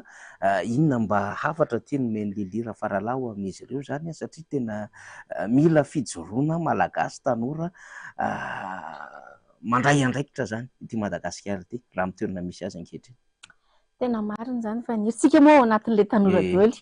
tsy resaka raha ataoko teny frantsay izy dia lasa misy heviny hafa indray fa ataoko teny malagasy hoe tanora tsika génération tanora misehatra ao anatin'izay lafin'ny politika izay eto Madagasikara. Ny zavatra misy dia izao hoe efa nisy pratika politika tsy nety ary tena ratsy sy maloto teto Madagasikara hatrizay faniry razafy manantany. Za manokana tany aloha tany dia citoyenne tsotra ohatran'ny olom-pirenena rehetra. Fa nanomboka tamin'ny 2024 izay nandraisako andraikitra mivantana teto amin'ny firenena dia ao anatiny ao ka ianao faniry vao tena mahita ny tena loza be misy ao anatin'ny politika eto Madagasikara. Hoary ny zavatra ireny tsy nahakivy ahy. Tena hitako ary tena hitako tena hoe milomano, milona. Hitanao ohatran'ireny sakomanga atao anaty vinaigre ireny dia ohatr'ireny tena milona ao anaty fahalovana ny mpanao politika malagasy faniry. Ny ankamaroany. Mahatonga anahy za manokana dia izao hoe tena manana fijery aho hoe za raha misy azoko atao ahafahako miady amin'izany fahalovana eto Madagasikara zany na dia ho amin'ny alalan'ny fijoroako amin'ny maha-mpanao politika mijoro amin'ny famarinana ihany aza dia hijoro hitondra toe-tsaina vaovao, hitondra fanatsarana, hitondra ainga vao mba hahatonga ny olona tsy hoe vao miresaka mpanao politika ianao dia kivy ny olona. Mampalahelo ange faniry betsaka ny tanora toantsika sy ianao misehatra ao anatin'ny politika fa vao mandingana kely dia efa tsikatra io fa efa latsaka sady indray. Io fa manao an'ilay fanaon'ilay zoko be teo aloha izay tsy mety ihany. Za manokana izao dia tena raha misy ny marque de fabrique tiako hamantarana dia voalohany dia ny maha kristianina. Tanora manao politika fa tena kristianina ary izay etikety maha kristianina izay mandeha alohan'ny mampanao politika. Toy hoe manahoana moa raha mba misy izany atao hoe malagasy kristianina miady amin'ny fahalovana. Tena mandinika lalina an'izany raha ny tena kristianina tena marina fa tsy hoe hoentin'ny karisma sy ny fihetseham-po dia ananganangan-tanana dia hiteny an'izay zavatra heverina fa révélation sy prophétie eritreretin'ny saina ho tonga eo fa hoe faresen-datra ao anatiny izay ministera io ataoko ahoana ny fijerin'ny loza anjon'ny fireneko ary mahita faniry hoe milona ao anaty fahalovana ao mpanao politika malagasy farafahakeliny mba misy an'izany hoe lilira faralahy inona ny hamantarana azy. Izany olona izany tsy ho voavidinao vola ny fanahiny na roviana na roviana. Izany olona izany tsy afaka hivadika amin'ny fahamarinana ny ekeny ary izany olona izany raha miteny zavatra anankiray dia izao tsy maintsy manatanteraka an'izany satria olony teny zay amiko ny atao hoe tena olona mendrika eo amin'ny lafiny politika ka zay ny havatravatro faniry hoe indrindra ho antsika tanora mahafinaritra moa misy an'ireny plateforme samihafa ireny tiako mihitsy ara iray ny hery rehetrarehetra misy nouvelle génération politique ianao ao anatiny raha tsy diso hitako eny amin'ny sary eny amin'ny tambazotra eny mahafinaritra ireny initiative ireny fa zay hoe ndosika tanora hitondra sary mihitsy hoe tsika rangaha le olom-baovao zay hitondra sary vaovao sary hafa tsy atonga ny olona hoe tsy te herika izay raha vao politika fa raha zao kosa aloha fanaovana politika tena tsara hoenony reto tanora reto zany tokony ambition ananantsika ao anatin'ity fanavotana ny firenena ty Faniry Razafinanana. Mazava zay ho an'ny tanora sy ny amin'ny hoe fijoroana ao anatin'izay fandraisana andraikitra ara-politika izay fafantaniana farany izay entsika hanaovam-belomany lili Rafaralahy zany makalaza ny fitsingerenany ny fiverenany fahaleovantena izay ngamba ny tena marina tsika amin'ny rapitso moa zany 4 jona 14 taona zany ny verenan'ny fahaleovantena ny Madagasikara hitanao amin'izao fotoana zao 14 taona teoriana sy ny mbola ho fanantenanao amin'ity fireneny ity rapitso rafaka pitso zao zavatra iainantsika 14 taona tsy hoe nahazo fahaleovantena ve tsika sa niverina ve sa hoe mbola miady ve tsika sa inona zava-misy fa entina isaitsainana hiatrehana ho an'ny rapitso koa zay Lili Rafaralahy. Nisy fotoana nijery laza adina na zazam-panala CEPE ve sa inona zavatra ohatrohatr'izay dia inona mari-pamantarana ny mahaleo tena ny firenena anankiray dia valiteny le ankizy kely hitako tao dia hoe ny teniny dia ny saina dia tsy tsaroako ilay zavatra hafa fa raha tsy resaka afa-tsy izay fotsiny hoe mahaleo tena hoe tsika Faniry mangalanga ianao zaza malagasy maromaro nareo tanora adolatsentro reo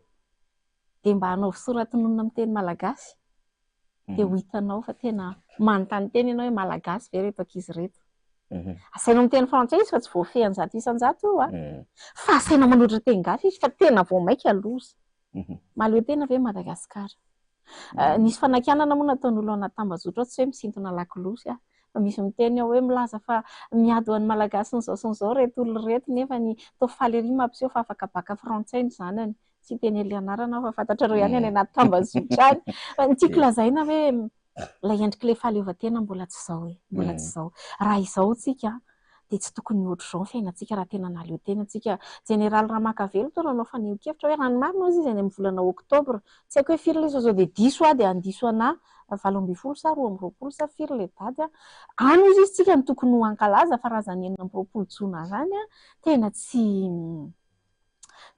izao mihitsy ny tokony ankalazaina. Raha fitinina dia izao hoe tena mbola tsy mahita hoe manana fahaleovantena Madagasikara ny tenintsika raha tsy voafehintsika ny fiainantsika. Nisy fotoana ny asa tany amin'ny ivelan'ny Antananarivo tany Fort Dauphin tany dia mahita ny firoborobon'ny vahiny mitrandraka ny harem-pirenena malagasy orinasa QMM moa tamin'izay tena mandalo eo ambany masoko isan'andro hoe tena resaka récipient mazaka 4 tonnes isaky ny 4 minitra no mandalo eo alohako avy dia direct mankany anaty sambo sy ny sisa ny vadiko tamin'izay tena ny teny mihitsy tena latsaka alahelo hoe tena hoe robaina loharana tena ohatrany atao vida mihitsy ilay kibon'ny Madagasikara tsy ivelomany gasy fa ny vahiny no manan-karena voalohany amin'ilay izy dia manontany tena hoe zany ve ny firenena mahaleo tena ohatra mbola tsy izay ilay tena fahaleovantena Faniry fa dia 20 jona moa iny farafahakeliny mipetraka ao an-tsain'ilay zanaka aloha hoe misy an'izany dady izany ho tadidiana ary mba hampisy ambom-pirenena ao anatiny koa hahatonga azy hoe hiady ho an'izay tena fahaleovantena marina ho an'ny firenena izay dia mpahafantarina ny zanaka eny foana ny tantara fa amiko mbola tsy tena mahaleo tentsika Faniry. Miara dia makasitraka tamin'ny faneho-kevitra sy ny famalina an'ireo fanontaniana manetikitika antsika amin'ny hodidin'ny fifidianana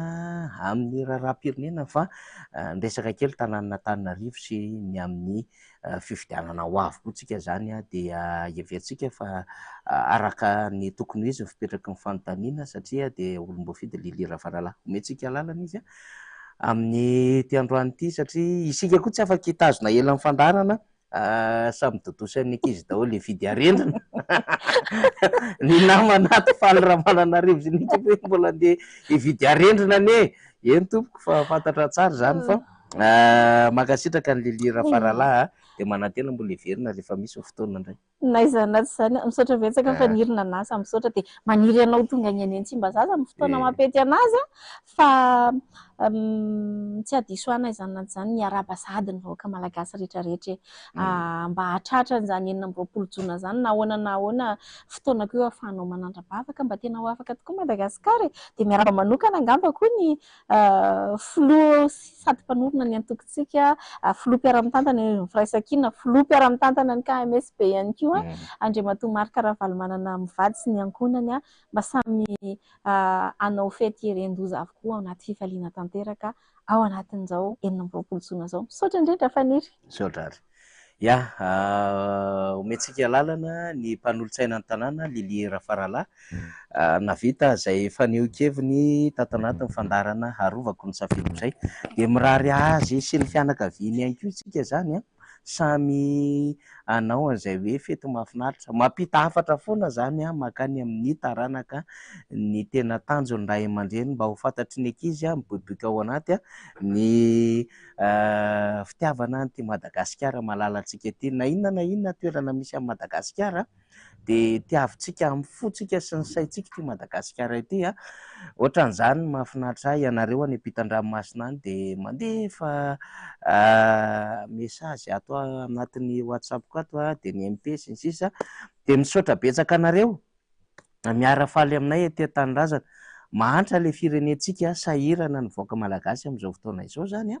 fa miezaka zahay aty an-tanindrazana manao ny ezaka rehetrarehetra ahafahana zany miady amin'izao zava-doza iaina ny firenena izao tsy mafy be akory izay fa zay koa tsy miteny hoe malemy fa amin'izay fomba rehetra ahafahana zany izay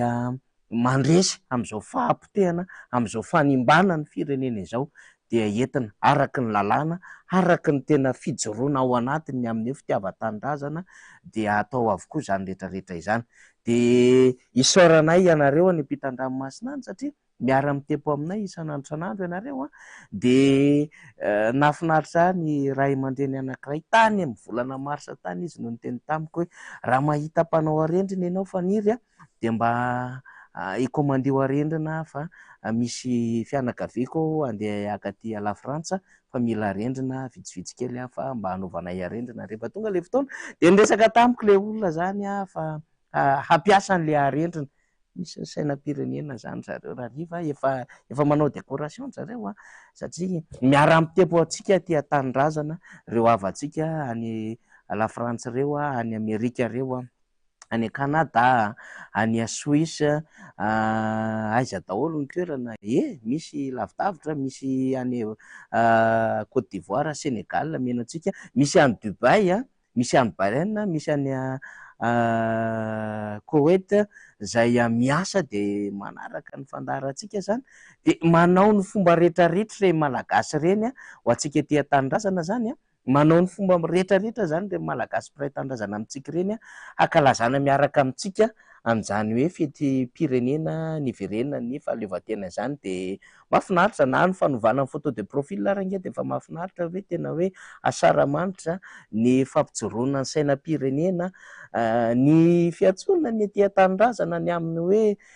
ty mba misy kely ho anaovana arendrina sy ny sisa sy ny amin'ny hoe mba mangataka kely amin'ireo patron any ivelany any zany amin'ny hoe mba akasary miaraka amin'ny sainam-pireneko eto amin'ny lavarangana misy an'izany ianareo any dia mahafinaritra zany ny manao fionam-pianakaviana kely miara-misakafo manao réveillon 26 zany hoe androany zany dia efa mifety zany hitsena n'ilay rapitso 26 juin tena makasitraka atsika rehetrarehetra zany satria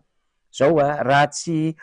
mametraka ho zava-dehibe ny fitiavan-tanindrazana ao anaty isika tsy misy afa-tsika malagasy ihany ny afaka ity an'ity Madagasikara ity aza mieritreritra vazaha frantsay sy ny sisa hafa any mety ho ty izy noho ny anton-javatra hafa izany fa ny ity amin'ity Madagasikara ity amin'ny Madagasikara na inona misy azy na mavomavo na mahantra kely na sahiran-dava na inona lazaina sokajiana momba n'ilay Madagasikara dia tsy misy afa-tsika malagasy ny afaka ity sy karakara n'izany Madagasikara zany ary azona antoka fa hamoaka azy ao anatin'izao toerana misy azy zao tsy sanatry ny zany akory manao tsinitsinina ny hafa izay mety hoe any ivelany na mety manana zoam-pirenena hafa tsy izay le tiako tenenina zany fa hoe tena ny fanantenana ho an'ny Madagasikara mbola hiaro azy zany ninona zavatra nitranga dia isika malagasy zany le malagasy avatsika any ambanivohitra rehetrarehetra, le malagasy avatsika izay mbola miady mafy amin'izao fotoana izao, reny tsy maintsy akahirentsika hiara-hiady amintsika fa isaorako manokana zany reo malagasy zay tena miezaka mitazona an'le identité malagasy na dia any ampitan-dranomasina azy, miezaka mitazona an'le soatoavina malagasy na dia any ampitan-dranomasina aza, miezaka mitazona an'le kolotsaina malagasy na dia any ampitan-dranomasina aza, satria zany dia mampiseho foana fa iombonana ny ady iraisana ny tanjona dia Madagasikara amin'ny malagasy. Dia misaotra betsaka atsika, tena misaotra betsaka atsika zay mampiseho firaisan-kina atao hita maso miaraka aminay fa tena tsapa mihitsy ilay izy ny fahazoko an'ilay mesazy be da be alefatsika, tena goavam-be mihitsy ny amin'ny hoe miara mitempo aminareo any an-tanindrazana zahay dia misaotra betsaka, tena mankasitraka atsika rehetrarehetra mihitsy fa inona moa tsy mbola mora miatrika ny ady tsy mora miatrika ny ady fa na izany na tsy zany dia tena atao amin'ny fofen'ny fitiavana zany ady rehetrarehetra izany dia mankasitraka marobe ianareo mandeha fahafatrato fa eny azo tolonina tsara daholo ry Soloveroanitra Rakotomanantsoa, ry Ary Drianay, ry Mamizomanda Ranjarivo, ry Odeto Lisinirina, ry Rasoasata Naivo, ry Lolona ry Lo RZNKLN ty razanak'olona ve zany ny fomba fanalavanana ty ry Lolona sa Lo dia ry Jean Raymond Randenarsoa, ry iza ato maromaro Tovy Razaka iza koa ry Germain Rakotondoro, marobe ianareo zany manoratra ato zany mpandrindraka MMR any Europa, ny Asina Totonona, ry Maeva Moro, Pauldine Rasoanindrina, Anjatiana Andrianina azafady niniko ny tononona satria dia misy miteny ato hoe fa maninona aloha raha pozikily fefa vainitsaika andrany mahafinaritra ny ireo olona zany mipetraka trano sy maneny izany fa zao hoe isan'andro isan'andro ianao dia iainantsika foana fitiavana nyity Madagasikara ty ary tena sahirana ny tanindrazantsika noho izany tsy mampirisika antsika petrapetra-potsiny zava-misy amin'izao fotoana izao. Amaranana ny fandarina ary reto horonan-tsary reto tena fanadihadiana natao mpanao gazety ny MBS miresaka raharaham-pirenena. Ao aorian'izay dia alefantsika eto ilay horonan-tsary izay nataony mpanao gazety ny France 24 zany momba ny fahantrano Madagasikara sy ny zava-misy eto Madagasikara, dia mamarana azy ny hira fanentanana komity miaro ny safidim-bahoaka na KMSB dia ny generika famaranana zany. Izay no hamarana antsika ny fandarana dia mirary fety mahafinaritra ho antsika rehetra dia ho tratra ny asaramanitra amin'ny alakamisy indray tokolasy tokovavy. Velomadoko. Iaratsy noho izao efa iainan'izao ny fiainan'ny vahoaka malagasy raha mitony tsy fijerena sy ny fiaina manokana azy ireo, indrindra ny lafiny sosialy hoy ny olom-pirenena. Tsy takona fenina intsony fa mibaribary toy ny vahiakandrina ny fiamora ny fiainana, indrindra ny sosialim-bahoaka. Penina mbola tsy mety midina ny ara-bola antsika koa maivana le lanjan'le izy. Tsy izao madinika zany mipetraka ho madinika, ny vavety mipetraka ho vavety dia lasa tsy misy tsony le resaka fampitsinjovana fa samy manana toerana misy azy. Hoe mba ho jerena ihany ve le vahoaka majinika sa tsy ho jerena? Fa raha ohatra hoe ho jerena le vahoaka majinika dia mba tsy dia misy ihany ny problème. Fa raha hoe mba tsy jery mihitsy zany dia tsy maintsy mijanona le fiainana fijerena mafimafy foana. Efa le olona indraindray ohatran'ny hoe diso fanantenana. Mafy fa tsy maintsy hatrehana satria zavatra rehetra dia miakatra avokoa. Tena marina zany tsy mandeha amin'izay tokony ho izy satria voalohany indrindra ao anatin'izany fiainana aloha voalohany indrindra lafo be. Eo anatin'ny falafosan'ny fiainana nefa nahitana hoe fizotran'ny fiainana. Raha ohatra ny miasa isan'andro dia tena hoe hita mihitsy hoe miady amin'ny fiainana satria ohatran'ny anay zao ny hohanina androany tadiavina androany. Ao anatin'izany rehetrarehetra zany nefa famafisan'ny fiainana efa hita raha teo. Vidim-piainana efa lafo, ny fatrano, jiro sy ny isan-karazany zany rehetrarehetra zany dia fehezina amin'ny teny tokana hoe mafy le fiainana. Tsy afa-misaraka amin'ny fiainana andavanandro ny raharam-pirenena sy ny politika. Ny olom-pirenena rehetra rahateo ihany koa no tompom-pahefana ka afaka manapa-kevitra amin'izay mety hahasoany fireneny.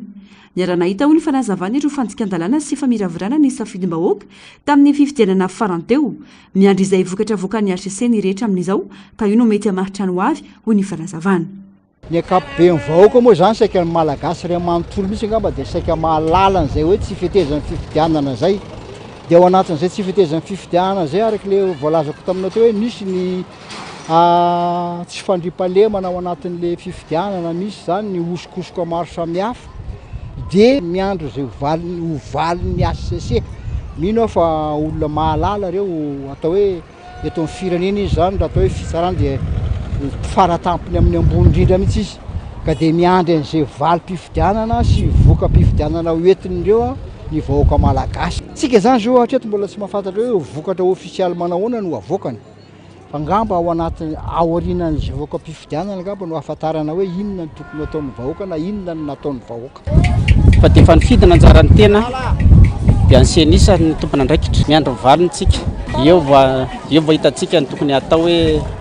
mba rariny sihitsiny kosa sa tsy rariny sihitsiny. Hatramin'izao aloha tsy mbola misy resaka ny mahakasika ny famoahana ny voka-pifidianana ofisialy avoaka ny fitsarana avy momba ny lalam-panorenana. Raha ny voalazany lalàna dia mifarana ny 17 Jona ilay 12 andro ananan'ny HCC amoahany ireo voka-pifidianana solombavam-bahoaka. Focus politique de ce dimanche soir dans le JTA. Ce soir, on s'intéresse à Madagascar où les 3/4 de la population vivent sous le seuil de pauvreté, à savoir $1 par jour. Et fait nouveau, la pauvreté urbaine a considérablement augmenté ces 10 dernières années, passant de 42% en 2012 à 55% en 2022. Covid-19, inflation, absence d'emplois décents malgré une population urbaine croissante. La majorité de la population des grandes villes n'arrive pas à se sortir de l'extrême pauvreté. Illustration dans un bidonville d'Antananarive avec ce reportage de Gaël Borja et Nambi Nina Nzaozar. Un amas de déchets au milieu des eaux usées. Un égout à ciel ouvert, c'est le quotidien de Joseph, père de famille de 42 ans. Il y a 6 ans, il a construit ce logement de bois et de tôle, au-dessus du canal qui traverse l'un des plus vastes bidonvilles de la capitale malgache. C'est étroit et insalubre et en plus ça sent mauvais parce que sous nos pieds il y a l'eau usée. Comme nous avons un petit élevage de porcs, il y a les excréments, l'eau usée et l'odeur qui va avec. C'est invivable. C'est l'odeur qui est le plus difficile à vivre. Avec moins de 3,50 € par jour pour lui, sa femme et ses 2 enfants, Joseph n'a pas les moyens de rénover sa maison. En cas de dépenses imprévues, il compte sur la vente d'un de ses porcs, son unique filet de sécurité. À Madagascar, les soins médicaux et l'école sont payants, même pour les plus démunis. Nous n'avons pas encore reçu d'aide de l'État. La seule chose que nous avons eue, c'est un système d'électricité à bas prix qui a été installé il y a 1 mois seulement. On ne reçoit aucune aide. Il y a seulement des religieux catholiques qui viennent de temps en temps prier avec nous. Monique, elle, a eu la chance de faire partie des 171 familles à être sorties du mal-logement. Grâce à un projet de la Fondation Abbé Pierre, sa case a été remplacée par cette maison en briques avec douche, toilette commune et électricité. Coût 5 500 €, dont elle devra rembourser 10% d'ici 2 ans. Logement digne, environnement sain, sa vie a radicalement changé. Mais avec ses 2 € de revenus quotidiens, elle ne peut ni manger de viande, ni faire face aux imprévus. Nous avons 2 mois de loyer en retard parce que le petit dernier est tombé malade, donc c'était compliqué de payer. Selon ce professeur en économie, les priorités du gouvernement données aux grandes infrastructures ne bénéficient pas aux plus démunis. Donc il n'y a pas de sécurité sociale pour les peuples, alors qu'on continue à s'endetter, alors qu'il y a les grands investisseurs, il y a les grands investissements, et ça ne répond pas aux besoins de la population la plus pauvre. Parmi les grands investissements qui ne changeront pas le quotidien de Joseph et Monique, ce téléphérique, financé par un prêt de 150 millions € du ministère de l'économie français. Et pour aller plus loin, on retrouve à Antananarive Gaël Borja, notre correspondante. Gaël, merci d'être avec nous ce soir. Et dites-nous pourquoi Madagascar n'arrive pas à se sortir de cette pauvreté. Alors vous savez, avec Madagascar, Madagascar c'est très particulier parce que c'est complexe. En fait, il n'y a pas une seule raison. C'est pas un pays qui a connu la guerre et c'est d'ailleurs le seul pays au monde à s'être appauvri en 60 ans sans avoir connu la guerre. Et pourtant, c'est une île qui regorge de richesses naturelles, minières. Il y a de l'or, il y a du graphite, il y a du saphir, il y a du cobalt, mais la majeure partie de la population reste pauvre. Alors c'est multifactoriel en fait. Il y a des obstacles qui sont systémiques, qui sont persistants, comme le secteur agricole. Si je prends l'exemple de l'agriculture, elle emploie 70% de la population et pourtant elle ne génère que 29% du PIB et 37% des exportations, parce qu'en fait, il s'agit d'une agriculture de subsistance à très faible productivité. Et donc, ça maintient en fait une population rurale, majoritairement rurale, hein, d'ailleurs à Madagascar, dans la pauvreté. Et il y a aussi une grande vulnérabilité à Madagascar au choc qu'il soit climatique, qu'il soit politique, l'instabilité politique. Quand il y a une catastrophe naturelle, par exemple, un cyclone ou une sécheresse, eh bien les habitants perdent leur récolte, peuvent perdre leur maison et donc sombrent dans la pauvreté. Et il est très difficile de se relever de ça parce que la majeure partie des habitants de Madagascar n'ont pas de filet de sécurité. Et puis, il faut aussi parler du problème de la mauvaise gouvernance. Les conditions ne sont pas réunies pour développer le secteur privé. Les entreprises se plaignent de concurrence déloyale, elles se plaignent de raquettes fiscales, elles sont confrontées aussi à la concurrence des produits importés et donc il est très difficile pour les investisseurs, qu'ils soient nationaux ou étrangers, de venir à Madagascar. Alors Gaëlle, on a dit 75% des Malgaches vivent sous le seuil de pauvreté et ont du mal à se nourrir et de payer les frais médicaux. Y a-t-il une déception envers le président Rajwel, justement? Est-ce que cela se traduit notamment dans les urnes, notamment on pense aux législatives qui ont eu lieu le mois dernier? Alors c'est difficile de lier les résultats des urnes à la véritable opinion de la population malgache. Vous savez, les élections en général à Madagascar sont très décriées. Si on regarde les rapports qui sont faits par les organes d'observation électorale, par la société civile, eh bien il y a beaucoup de critiques, il y a beaucoup de dénonciations qui sont faites sur l'absence de transparence, par exemple des instances électorales, il y a beaucoup de dénonciations d'irrégularités, de fraude, et donc il est très difficile de se fier aux résultats d'une élection. D'ailleurs, en général, une élection, ça se joue beaucoup sur l'argent, c'est-à-dire que quand on a des ressources financières, eh bien on peut se déplacer plus souvent, on peut avoir plus de visibilité et donc avoir plus de chances de gagner. Mais moi, ce que je constate en fait sur le terrain, c'est que la plupart des gens me disent on nous rend visite, les hommes et les femmes politiques nous rendent visite pendant les campagnes électorales, nous promettent monts et merveilles, et une fois qu'elles sont élues, elles nous oublient. Donc c'est pas une défiance envers le président Rajwel en général, mais c'est une défiance et une déception envers tous les hommes et femmes politiques en général. Mais alors, votre reportage, il se termine précisément sur ce projet de téléphérique, justement, qui surplombe et qui traverse les bidonvilles.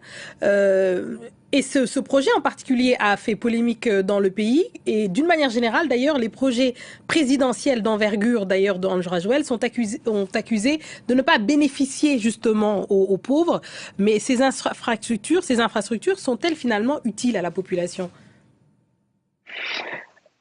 En fait, tout est urgent et tout est utile à Madagascar. Donc, c'est assez compliqué. On ne peut pas dire que les grands projets présidentiels, les infrastructures soient inutiles. Elles contribuent forcément au développement du pays. Mais ce que pointent les économistes, c'est qu'en fait, elles ont un faible impact sur le quotidien des populations les plus pauvres. Et ce que me disait un économiste avec qui j'ai échangé, c'est que à quoi servent ces infrastructures si la majorité des Malgaches ne mange pas à sa faim, ne peut pas se soigner convenablement ou payer les frais de scolarité de ses enfants. Et donc ce qu'il préconise, c'est de mettre la priorité sur des politiques de l'emploi, par exemple, des politiques de sécurité sociale, sociale, c'est de donner la priorité aux secteurs tels que l'éducation et la santé pour aider ces populations pauvres à sortir de l'extrême pauvreté et à émerger et peut-être rejoindre la classe moyenne.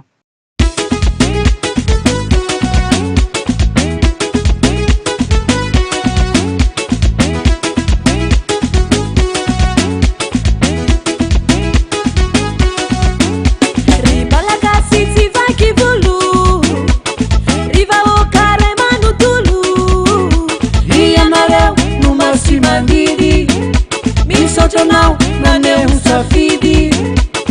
Me sangana fatia nege sike. Me si mangala jani fatu tike. Mila miteni fati mangina. Antiga tap mila mirahina. Komiti mi aruni safidi bahoka. Estarani maratasi. Komiti mi aruni safidi bahoka. Estarani maratasi.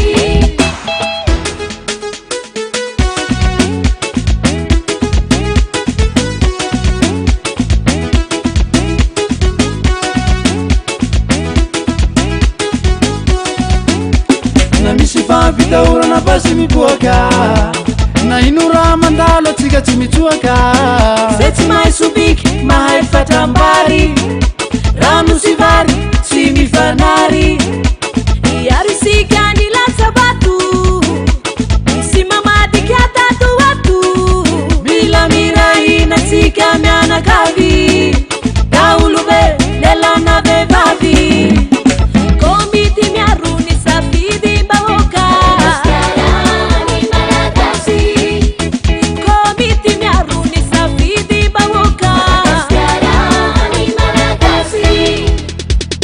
Ry kandidany rotsaka hovidiana miantso antsika rehetra andao irahina ry vahoaka Andriamanjaka tompo-pahefana andao hiaraka amerina ny Madagasikara ho tany tandalana tomponandraikitra tsy vidina handaotsika irahina tsisy matahotra tsy mitsoka hiaro ny safidy mbahoaka